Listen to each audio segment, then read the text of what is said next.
ओम शांति।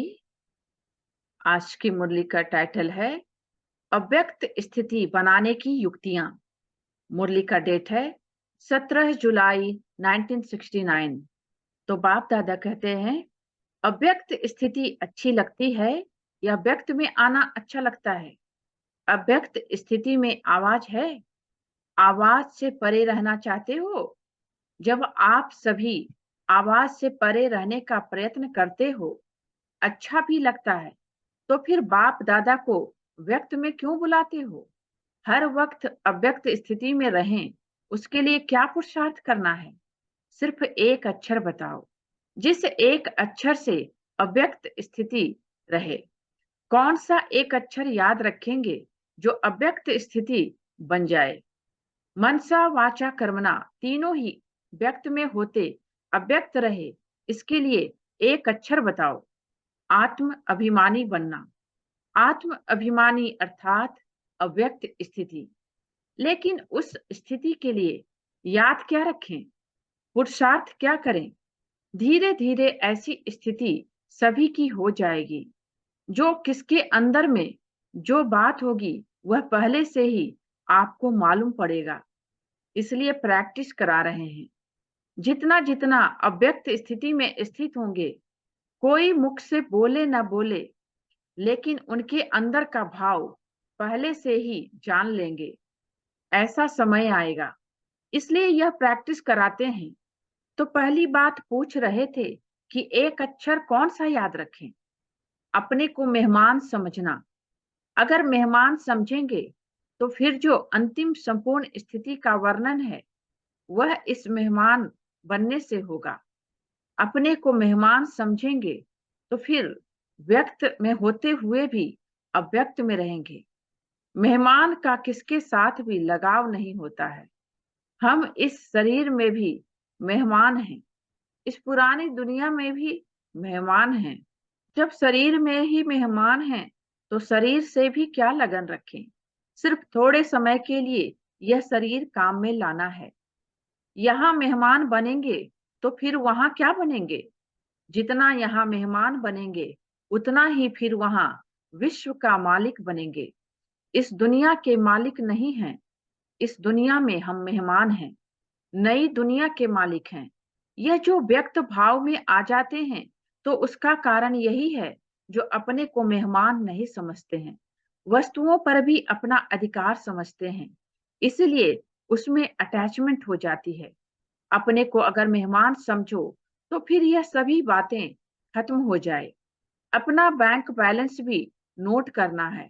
जितना कमाते हैं उतना खाते हैं या कुछ जमा भी होता है। टोटल हिसाब निकाला है, कितना जमा किया है, उस जमा के हिसाब से खुद अपने से संतुष्ट हो? किसी ने कहा नहीं।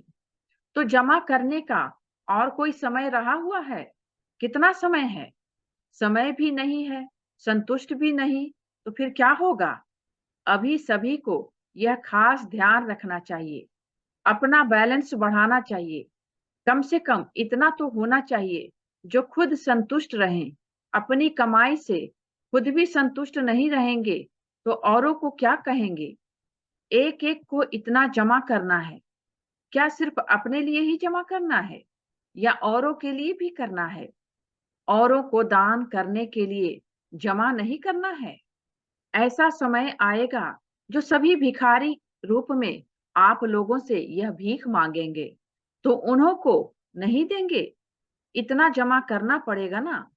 अपने लिए तो करना ही है, लेकिन साथ साथ ऐसा दृश्य सभी के सामने होगा। जो आज अपने को भरपूर समझते हैं वह भी भिखारी के रूप में आप सभी से भीख मांगेंगे। तो भीख कैसे दे सकेंगे?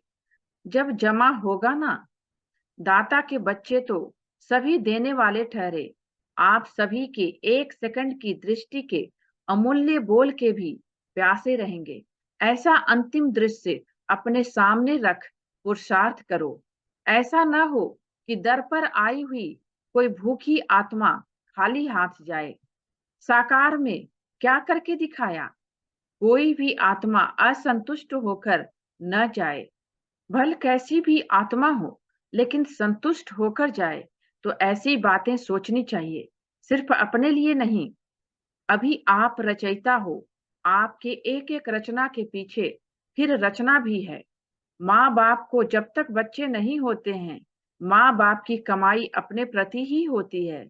जब रचना होती है, तो फिर रचना का भी पूरा ध्यान रखना पड़ता है। अब अपने लिए जो कमाई थी, वह तो बहुत समय खाया, मनाया, लेकिन अब अपनी रचना का भी ध्यान रखना है। आपने अपनी रचना देखी है? कितनी रचना है? छोटी है व बड़ी है? बाप-दादा हर एक की रिजल्ट देखते हैं। उस हिसाब से कह देते हैं, एक-एक सितारे की कितनी रचना है। जितनी यहाँ रचना होगी, उतना वहाँ बड़ा राज्य होगा। यहाँ कितनी रचना रची है, अपनी रचना देखी है? भविष्य को जानते हो? रचयिता तो सभी हैं, लेकिन बड़ी रचना की है या छोटी रचना की है?